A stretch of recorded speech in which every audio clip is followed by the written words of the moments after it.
আল্লাহ সুবহানাহু ওয়া তাআলা পবিত্র কোরআন মাজিদে বলেছেন, ও হাদিস আর কোরআন শুনেছেন, আমি বলে আসছি শুনে শ্রবণ করুন। আল্লাহ বলছেন, ওয়া খালাকুতুল জিন্না ওয়াল ইনসা ইল্লা লিয়াবুদুন। আমি আল্লাহ রাব্বুল আলামিন মানব জাতিকে এবং জিন জাতিকে সৃষ্টি করেছি আমি আল্লাহ আমার ইবাদত বندگی করার জন্য। হে আমার বান্দারা, তোমরা শুনো, আমি আল্লাহ সুবহানাহু ওয়া তাআলা তোমাদেরকে সৃষ্টি করেছি এবং জিন জাতিকে সৃষ্টি করেছি। তোমরা এবং জিন জাতি আমার ইবাদত বندگی করবে। কোন গরুকে নয়, ছাগলকে নয়, হাঁসকে নয়, কোন প্রাণীকে নয়। আমি আল্লাহ সুবহানাহু ওয়া তাআলা এই মানব জাতিকে এবং জিন জাতিকে সৃষ্টি করেছি আমার ইবাদত করার জন্য। আল্লাহ বলছেন, আমি মানব জাতিকে এবং জিন জাতিকে সৃষ্টি করেছি আমার ইবাদত করার জন্য। এবার আল্লাহ সুবহানাহু ওয়া তাআলা পবিত্র কোরআন মাজিদে সূরা ৩ এর মধ্যে আল্লাহ বলছেন, কসম খেয়ে বলছেন, আল্লাহ সুবহানাহু ওয়া তাআলা যখন কসম খান তখন আপনাকে বুঝতে হবে, আপনার ভাই যখন কোনো কথা বলে, যখন বলে আল্লাহর কসম আমি সত্যি বলছি, তখন আপনি কি বলেন যে এই কথা বললে কোনো সন্দেহ নেই। ঠিক তেমনি ভাবে আল্লাহ কোরআন মাজিদে সূরা ৩ এর কসম খেয়ে বলছেন কি, আল্লাহ রাব্বুল আলামিন বলেন, ওয়াত-তিনি ওয়াস-সাইতুনি ওয়া তুর সিনিন ওয়া হাদাল বালাদিল আমিন লাকাদ খালাকনাল ইনসানা ফি আহসানি তাকওয়িম। আমি আল্লাহ রাব্বুল আলামিন বলি, তোমরা মনোযোগ সহকারে শুনো, ওয়াত-তিন আঞ্জির ফলের কসম, ওয়াস-সাইতুন সাইতুন ফলের কসম, ওয়াত-তিনি ওয়াস-সাইতুনি ওয়া তুর সিনিন তুর পাহাড়ের কসম, ওয়া হাদাল বালাদিল আমিন মক্কার শরীফের কসম, লাকাদ খালাকনাল ইনসানা ফি আহসানি তাকওয়িম। আমি আল্লাহ সুবহানাহু ওয়া তাআলা এই মানব জাতিকে সর্বশ্রেষ্ঠ উত্তম করে সৃষ্টি করেছি। কেন সৃষ্টি করেছি বান্দা, তোমরা কি জানো? আমি আল্লাহ তাআলা তোমাদেরকে হাত দিয়েছি, আমি আল্লাহ তাআলা তোমাদের হাতে জয়েন্ট করেছি, আমি আল্লাহ সুবহানাহু ওয়া তাআলা তোমাদের পা দিয়েছি, আমি আল্লাহ সুবহানাহু ওয়া তাআলা তোমাদের পায়ে জয়েন্ট করেছি, আমি আল্লাহ সুবহানাহু ওয়া তাআলা তোমাদের কোমর দিয়েছি, আমি তোমাদের কোমরের মধ্যে জয়েন্ট করেছি। কেন করেছি আল্লাহ বলছেন, শোনো, এই যে তোমার কাহিনাটা আছে, যেটাকে তোমরা কাহিনা বলো, সেই জায়গাটা কেন জয়েন্ট করেছি?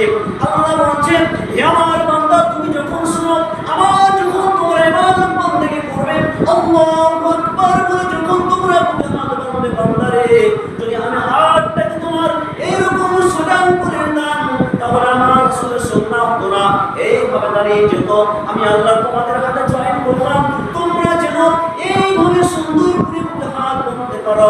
আল্লাহ বলছে, বান্দা শোনো, আমি যাইতুন ফলের কসম খেয়েছি, আমি তিন ফলের কসম খেয়েছি, মক্কা শরীফের কসম খেয়েছি, আমি তুর পাহাড়ের কসম খেয়ে বলছি, হে আমার বান্দারা তোমরা শোনো, এই জন্য কসম খেয়েছি বান্দারে, এত সুন্দর করে সৃষ্টি করলাম, এত মজবুত করে সৃষ্টি করলাম, এত সুন্দর আকৃতিতে তোমাকে আমি সৃষ্টি করলাম। কেন সৃষ্টি করলাম? আমি আল্লাহ সুবহানাহু ওয়া তাআলা আমি তোমাকে আমার ইবাদত বندگی করার জন্য আমি আল্লাহ সুবহানাহু ওয়া তাআলা তোমাকে সৃষ্টি করলাম।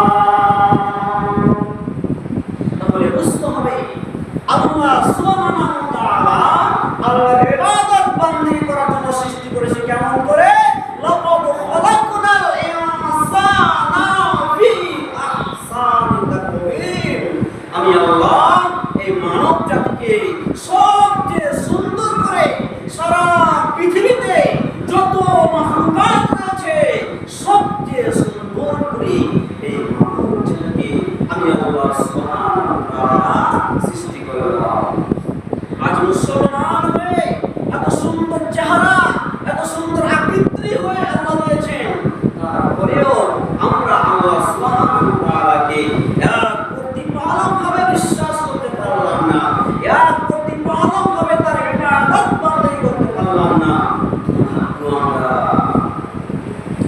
নামাজ ইবাদত, এটা কখনো মনে করবেন না। নামাজ একটা ইবাদত, দোয়া একটা ইবাদত, ভালো কাজ একটা ইবাদত। আল্লাহ বলছে শোনো, তুমি দুনিয়াতে বাঁচার জন্য কত তুমি খেল তামাশা করে বাঁচো, দুনিয়াতে খাবারের জন্য এই ক্ষণিকের সময়ে তুমি এই কিছুক্ষণ সময়ের জন্য এই দিক ওই দিক করে তুমি ছুটে বেড়াও। হে আমার বান্দা, তুমি শোনো, তুমি দুনিয়াতে এক টান খাবার জন্য, তিন টান খাবার জন্য পৃথিবীতে বেঁচে আছো তুমি কতদিন এটা তুমি জানো না। আল্লাহ বলছে বান্দারে, আমি আল্লাহ সুবহানাহু ওয়া তাআলা জানি। পবিত্র কুরআন মাজিদের সুবহানাহু ওয়া তাআলা সূরা আয়াত নম্বর 59 আল্লাহ বলছে বান্দা তুমি শোনো, ওয়া ইনদাহু মাফাতিহুল গায়বি লা ইয়ালামুহা ইল্লা হুয়া ওয়া ইয়ালামু মা ফিল বাররি ওয়াল বাহর। স্তরে ও জলে যা আছে আমি আল্লাহ সুবহানাহু ওয়া তাআলা জানি। হে আমার বান্দা তুমি শোনো, পৃথিবীতে তুমি কতদিন চলাচল করবা আমি আল্লাহ সুবহানাহু ওয়া তাআলা জানি। হে আমার বান্দা তুমি শোনো, তুমি পৃথিবীতে কতদিন থাকবা আমি আল্লাহ সুবহানাহু ওয়া তাআলা জানি। তুমি এক ঘন্টা পর কি করবা আমি আল্লাহ সুবহানাহু ওয়া তাআলা জানি। তুমি পৃথিবীতে কোথায় তুমি কালকে যাবা আমি আল্লাহ সুবহানাহু ওয়া তাআলা জানি। হে বান্দা, তোমাকে আমি জানার ক্ষমতা দিই, আমি আল্লাহ তোমাকে জানার ক্ষমতা দিই। বান্দারে, তোমার দুনিয়াতে কিসের বাহাদুরি, কিসের তোমার দুনিয়া, কিসের তোমার দুনিয়া, কিসের তোমার দুনিয়া, তোমার নিজের নফসের গ্যারান্টি দিতে পারো না। আমি আল্লাহ ছাড়া তোমরা কেউ জানো না। তবে তোমরা দুনিয়াকে ত্যাগ করে, এই মায়ার দুনিয়াকে, এই ভালোবাসার দুনিয়াকে ত্যাগ করে তোমরা পরকালে চলে যাবা। আমি আল্লাহ সুবহানাহু ওয়া তাআলা বলি, তোমরা কেউ জানো না। আল্লাহ বলছে শোনো, আমি আল্লাহ ব্যতীত অন্য তোমরা কেউ জানো না পৃথিবীতে তুমি কতদিন চলাচল করবা, কতদিন বাঁচবা। কিসের বাহাদুরি, কিসের দুনিয়া, কিসের দুনিয়া। আল্লাহ বলছে শোনো, এখন আপনাকে যদি জিজ্ঞেস করা হয়, আমাকে যদি জিজ্ঞেস করা হয়, ও আব্দুল সত্তার, ও আব্দুল জব্বার, আব্দুর রহমান, আব্দুল খালিক, বলো তোমার বাড়ি কোথায়? আপনি বলবেন আমার বাড়ি চট্টগ্রাম। তোমার থানা কোথায়? বলবেন কালিয়াচক। তোমার পোস্ট অফিস কোথায়? বলবেন শ্মশানী। তোমার জেলা কোথায়? বলবে মালদা। মালদা জেলাটা কোন জায়গাতে আছে? ভারতবর্ষের পশ্চিমবঙ্গে মালদা ডিস্ট্রিক্ট বলে একটা ডিস্ট্রিক্ট আছে, জেলা আছে। সেই জেলার সেই থানা কালিয়াচক থানা, পোস্ট অফিস, শ্মশানী, চকমাইলপুর গ্রামে আমার বাড়ি। এটা আপনার সমস্ত কথাগুলো মিথ্যা কথা, এটা কখনো সত্য কথা নয়, এটা সত্য নয়। দুনিয়াতে চলাচল করার জন্য, নাম রাখার জন্য আপনার এই ঠিকানা, কিন্তু আসলে ঠিকানা কোথায়? আল্লাহ বলেছেন বান্দা তুমি শোনো, তোমাকে আমি 60 বছরের জিন্দেগি দিলাম, এই দিক ওই দিক ঘুরতে ঘুরতে ঘুরতে ঘুরতে ঘুরতে ঘুরতে যেদিন তোমার সময়, যেদিন মালাকুল মউত, আজরাইল ফেরেশতা, মালাকুল মউত ফেরেশতা যেদিন তোমার কাছে চলে আসবে, সেই দিন তোমাকে নিয়ে চলে যাবে। তারপরে যে জায়গাতে রাখা হবে সেই জায়গাটা তোমার বাড়ি, সেই জায়গাটা তোমার আসল ঠিকানা। সেই জায়গাটা কোন জায়গা? সেই জায়গাটা হলো আপনার কবর। কবর কত ভয়ানক জায়গা রে বন্ধু, কবর কত ভয়ানক জায়গা। বিশ্বনবী সাল্লাল্লাহু আলাইহি ওয়াসাল্লাম প্রত্যেক নামাজের সময় যখন তিনি সালাম ফিরতেন, সালাম ফিরার পূর্বে আল্লাহ রাব্বুল আলামিনকে বলতেন, আল্লাহুম্মা ইন্নী আউযু বিকা মিনাল কবর। হে আল্লাহ, তুমি আমাকে কবরের আযাব থেকে বাঁচাও। আল্লাহ, তুমি জাহান্নামের আযাব থেকে বাঁচাও। আল্লাহ, তুমি জাহান্নাম থেকে বাঁচাও, কবরের আযাব থেকে বাঁচাও। মসজিদে জানাল্লাহ, তুমি ওই শয়তানের হাত থেকে তুমি বাঁচাও, ফিতনা থেকে তুমি বাঁচাও। হে আল্লাহ, জালেমের হাত থেকে তুমি বাঁচাও। হে রব্বুল আলামিন, কবর ভয়ানক জায়গা, সেই জায়গা থেকে তুমি আমাকে বাঁচাও। আপনি বলেন আমার ঠিকানা বাড়ি ওই জায়গা, কিন্তু নয়, ওই জায়গা বাড়ি নয়। আসল ঠিকানা হলো আপনার কবর। আর আপনার দেশ, আপনার জেলা, আপনার ডিস্ট্রিক্ট, আপনার পোস্ট অফিস, আপনার থানা, আপনার গ্রাম হলো ওই কিয়ামতের মাঠ। ওই জায়গাটা আপনাকে শুনে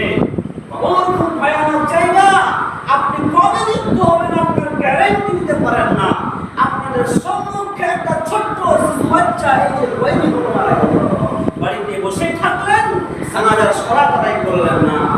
চকমাই করে প্রত্যেকটা মানুষ চকমাই করে যেত ওই জানাজাতে, তাহলে নাই নাই করে হয়েছে যে জায়গাটা আপনাদের জানাজা করার স্থান জায়গা আছে পরিপূর্ণ হয়ে কিন্তু মানুষ কি মনে করলো এটা তো মধ্যর নয়, এটা তো জুয়াঘর নয়, এর বয়স তো 7 থেকে 8 থেকে 9 বছর বয়স, এর জানাজা কি একটা মধ্যে একটা বেঈমানে একটা সালাত আদায় করে না, ওই ব্যক্তির জানাজা যদি আপনি পড়েন যে নেকিটা আপনি পাবেন কি পাবেন না কোনো সন্দেহ নেই, কোনো সন্দেহ তার মধ্যে আছে।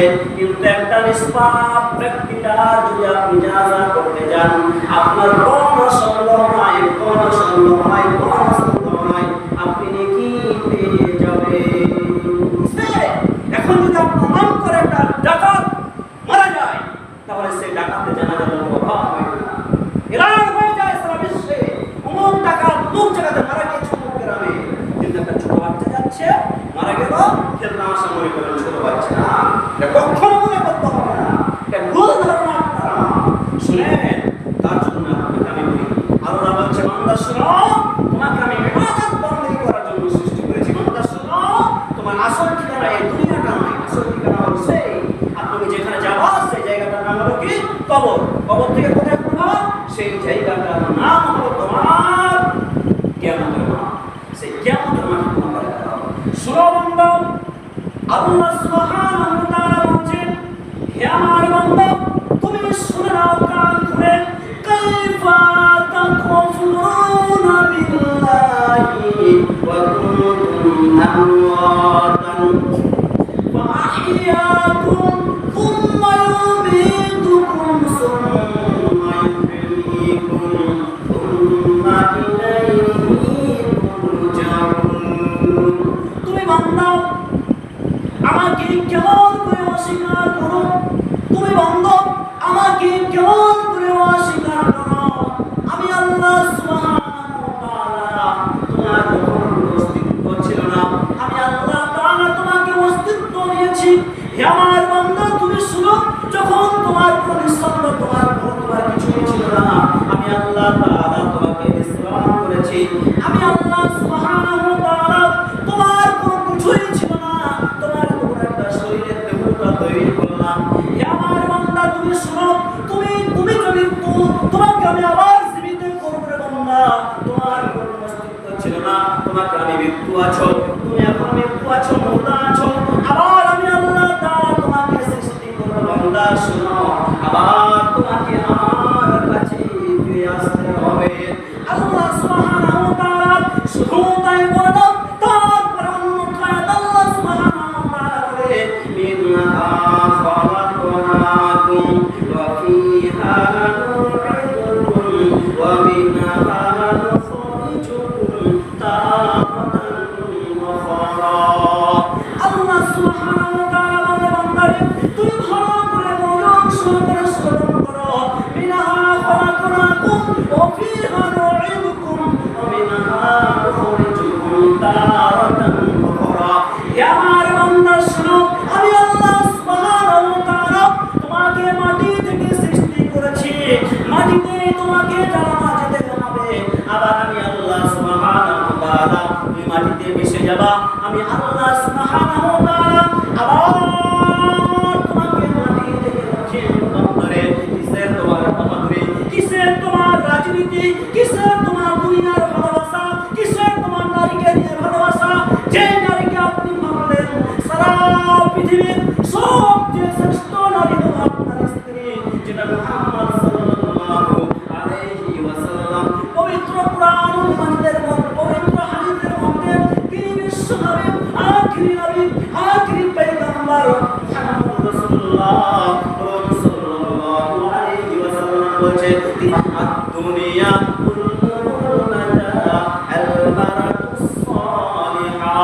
বিশ্ব নবী মুহাম্মদ রাসূলুল্লাহ সাল্লাল্লাহু আলাইহি ওয়াসাল্লাম তিনি বলেছেন বান্দা আমার উম্মতিরা শুনে নাও, পৃথিবীর মধ্যে সবচেয়ে শ্রেষ্ঠ সম্পদ হলো, সবচেয়ে দামি সম্পদ হলো তোমার বাড়ির স্ত্রীটা। এই স্ত্রীটা কোন স্ত্রীটা? সেই স্ত্রীটা যদি আল-মারাতুস সালিহা হয়, সেই স্ত্রীটা তোমার যদি নেককার হয়, সেই স্ত্রীটা তোমার যদি 5 ওয়াক্ত নামাজি হয়, সেই স্ত্রীটা তোমার যদি পর্দাশীল হয়, জ্ঞানী গুণী হয়, তোমাকে ব্যতীত অন্য কাউকে তার ইজ্জতকে দিবে না, তোমাকে ব্যতীত অন্য কারোর সাথে তোমাকে অবৈধ সম্পর্ক তার সাথে কারোর সাথে ভালো না। যা তার ইজ্জতের গ্যারান্টি দিয়ে বিবাহ যখন হয়েছে, আপনার স্ত্রী আপনাকে বলবে বাসরাতের সময় যদি বউ উঁচু করে গলা উঁচু করে বলতে পারে, আমার ভালোবাসার স্বামী আব্দুর রহমান আব্দুল সত্তার, আমার প্রিয় স্বামী, যে টাকা দিয়ে আপনি আমাকে হালাল করেছেন, এ আমার স্বামী তুমি শুনে নাও, এ আমার ভালোবাসার স্বামী তুমি শুনে নাও, এই চুক্তি পায়ের গলা থেকে নিয়ে মাথার চুল পর্যন্ত আপনি ব্যতীত অন্য কোনো পুরুষ আমার দেখেনি, যার উপরে আমার বিবাহ জায়েজ আছে, অন্য কোন পুরুষ আমার এই ইজ্জতকে দেখেনি। সেই ইজ্জতের গ্যারান্টি দিয়ে আজ তোমাকে জিম্মাদার দিয়ে দিলাম, এ আমার ভালোবাসার স্বামী, এ আমার নূরের স্বামী, আজকে আমি আপনাকে এই যে আমার এই যে শরীরটা, এই যে আমার বডিটা, সম্পূর্ণ বডিটা আমি তোমাকে দিয়ে দিলাম। সেই স্ত্রীটা আপনার সলেন, সেই স্ত্রীটা আপনার নেককার, সেই স্ত্রীটা আপনার পরেশের স্ত্রী, এটা পৃথিবীর সবচেয়ে দামি সম্পদ। সেই সম্পদকে যদি নিয়ে আপনি মেতে যান, এই সম্পদকে যদি আপনি নিয়ে মেতে যান, দুনিয়াকে যদি আপনি মেতে যান, আপনার আদরের সন্তান, আপনার আদরের ছেলেগুলো, আপনার আদরের মেয়েগুলো, আপনার ভালোবাসার ছেলে, আপনার ভালোবাসার মেয়ে, আপনার দুনিয়াতে কত আত্মীয় বাবা মা আছে, আল্লাহ সুবহানাহু ওয়া তাআলা বলছেন, হে আমার বান্দা তুমি শুনো, তুমি শুনো, আমি ওয়া সাহিবাতিহি ওয়া আখি, কিয়ামতের মাঠে তোমার বাবা তোমাকে চিনবে না, আমি তোমার আম্মা তোমাকে চিনবে না, তোমার মা তোমাকে চিনবে না, তোমার স্বামী তোমাকে চিনবে না, ওয়া আখিহি তোমার ভাই তোমাকে চিনবে না, কেউ কাউকে পরিচয় দেবে না। সেই দিন ভয়াবহ দিন হবে। তার জন্য বিশ্বনবী বলছেন, হে বিশ্ববাসীরা তোমরা মনোযোগ সহ করো, ফাত্তাকুদ দুনিয়া, তোমরা দুনিয়াকে নিয়ে মেতে যেও না, দুনিয়ার ভালোবাসাতে, দুনিয়ার মায়াতে তোমরা পড়ে যেও না, ওয়াত্তাকুন নিসা, তোমরা দুনিয়ার মহিলাদের পাঠ্য তোমরা পড়ে যেও না, মহিলার পাল্লাতে পড়ে যে মহিলা তোমাকে ধ্বংস করবে, সেই মহিলার পাল্লাতে তোমরা পড়ে যেও না, তোমরা আখিরাতকে স্মরণ করো, তুমি কবরকে স্মরণ করো, তাহলে তোমরা কি হবে? আল্লাহ সুবহানাহু ওয়া তাআলা বলছে, হে আমার বান্দা দুনিয়ার সমস্ত জগৎগুলোকে তুমি ছেড়ে দাও, আমার কাছে চলে এসো। দুনিয়ার সমস্ত জিনিস ত্যাগ করে দাও, তাহলে তোমরা কি পাবা? ইরজি, তুমি আমার কাছে ফিরে এসো, ইলা রাব্বি ইরজি, তুমি ফিরে এসো, ইলা রাব্বিকা, তোমার রবের কাছে, রাদিয়াতাম মারদিয়া, সন্তুষ্ট করার জন্য তোমার রবের কাছে, তোমার রবকে সন্তুষ্ট করে নরম হয়ে, একদম দুর্বল হয়ে, ছোট হয়ে তোমার রবের কাছে চলে এসো। এ আমার বান্দা তুমি যদি আমার কাছে চলে এসো, তাহলে কি হবে? রাজিয়াতাম মারদিয়া, আদখুলি ফি ইবাদি, তুমি তাহলে যারা ইবাদত করে বন্দেগী আছে তাদের সাথে শামিল হয়ে যাও। আমার বান্দা আল্লাহ বলছে, যারা আমার বান্দা হবে, আদখুলি ফি ইবাদি, তোমরা আমার ইবাদত করনে ওয়ালা বান্দা হয়ে যাও, তাদের সাথে তোমরা বিশাল তাদের সাথে তোমরা শামিল হয়ে যাও। ওয়াদখুলি জান্নাতি, আর তোমরা জান্নাতে প্রবেশ করো। আল্লাহ বললেন, ছেড়ে দুনিয়ার ভালোবাসা, আর কি বললেন? আমি তোমাকে আমার থেকে সৃষ্টি করেছি, মাটিতে তোমাকে যেতে হবে, আবার তোমাকে যেতে হবে। আমার বান্দা শোনো, তোমার কোনো অস্তিত্ব ছিল না, তোমার কোনো প্রাণ ছিল না, আমি তোমাকে প্রাণ দিয়েছি, তোমার মুর্দাটাকে আবার আমি জীবিত করবো, আর কি আবার তোমাকে আবার আমার কাছে ফিরে আসতে হবে। আর কি আল্লাহ বলছে, আমি কসম খেয়েছি, কেন? আল্লাহ বলছে তোমাকে সুন্দর করে সৃষ্টি করেছি। কসম থেকে বললেন, তোমাকে সুন্দর করে সৃষ্টি করেছি, তার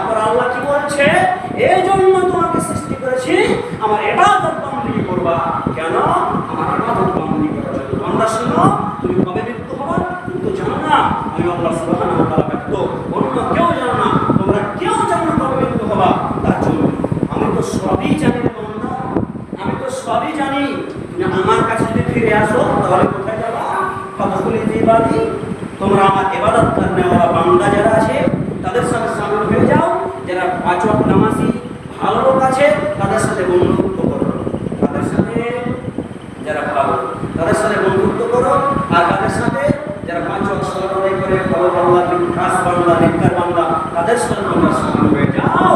তাহলে কোথায় যাবা? ওয়াদখুলি জান্নাতি, আর জান্নাতে প্রবেশ করো। তুমি ভালো লোক হয়ে যাও আর জান্নাতে প্রবেশ করো। তাহলে বুঝতে পারলেন দুনিয়ার ভালোবাসা, এত ছেলে মেয়ে, আপনার আত্মীয়স্বজন কেউ আপনার সাথে হবে না, আপনার কেউ চিনা হবে না। আপনার দুনিয়ার সবচেয়ে শ্রেষ্ঠ সম্পদ স্ত্রী, আপনাকে বলবে আমার স্বামী ছিল, আর আপনি বলবেন আমার কোনো স্ত্রী ছিল। তাহলে সময় শেষ হয়েছে, আমি শেষ করতে আল্লাহ সুবহানাহু ওয়া তাআলার কাছে বলি, হে আল্লাহ, দুনিয়ার ভালোবাসা, দুনিয়ার মহব্বত, এই দুনিয়ার ফিতনা, দুনিয়ার নারী, আল্লাহ দুনিয়ার সমস্ত কাজ থেকে বিরত রেখে আল্লাহ তুমি আমাদের, আমরা যেন তোমাকে খুশি করতে পারি, তোমাকে যেন রাজি করতে পারি, আল্লাহ তুমি আমাদেরকে তৌফিক ইনায়াত দান করুন। সকলে বলুন আমিন। রব্বুল আলামিন, আমরা যেন তোমার ইবাদত বান্দাই করতে করতে সারা জীবনটাকে ব্যয় করতে পারি, তাই সকলে বলুন আমিন। আল্লাহ যদি ইবাদত না করেন তাহলে কোনো উপায় নাই। আপনাকে ছোট্ট করে 1 মিনিট একটা হাদিস বলছি। আল্লাহ রাসূল সাল্লাল্লাহু আলাইহি ওয়াসাল্লাম হাদিস নবী বলেন, আবু হুরায়রা, বুখারী মুসলিমের হাদিস, আল্লাহ নবী সাল্লাল্লাহু আলাইহি ওয়াসাল্লাম বলেছেন, সাহাবাগণ জি তোমরা শোনো, এই যে তোমাদের সামনে একটা নদী আছে, সেই নদীতে তোমরা যদি 5 বার দিনে গোসল করো, তোমাদের শরীরে কি ময়লা থাকতে পারে?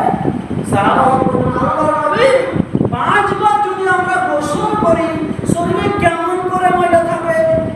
আল্লাহ বললেন, তাহলে শোনো, তুমি যদি দিনে 5 বার সালাত আদায় করো, তোমার শরীরে তোমার কোনো গুনাহ হবে না।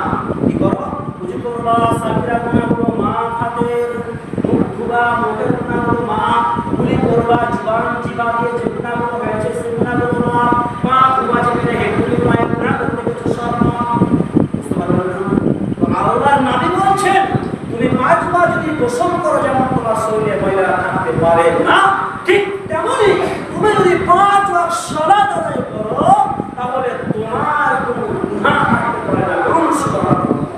এত সুন্দর হাদিস আপনাদেরকে ক্লিয়ার বুঝাবো। আপনি জমিতে যাচ্ছেন, যান, আপনাদের সারা জীবন বাইরে খেটেই খেতে হবে। আপনি তো মাস্টারি করেন না, আপনি তো চাকরি করেন না, আপনাদের কোনো বিজনেস নাই, যখন আমাদের এলাকার লোক খালি বিদেশ গেলে মাসের মাস 6 মাস 5 মাস বিদেশ থাকতে হবে, তার ছাড়া কোনো উপায় নাই। যান, যতদিন বাড়িতে থাকছেন, সময় পাচ্ছেন, আল্লাহকে খুশি করুন, আল্লাহকে কান্নাকাটি করুন, জীবনের সমস্ত গুনাহগুলো আল্লাহ সুবহানাহু ওয়া তাআলা আপনার আমার ক্ষমা করবেন ইনশাআল্লাহ। আপনি যতদিন বাড়িতে আছেন সালাত আদায় করুন, এবার চলে গেলেন, এটা আল্লাহর কাছে ক্ষমা চাইবেন, পারলে পড়বেন, আর যদি না পারেন তো আল্লাহকে বলুন, আপনাকে ছাড়তে বলছি তাই না, আল্লাহ তাআলা আমাদের দোয়া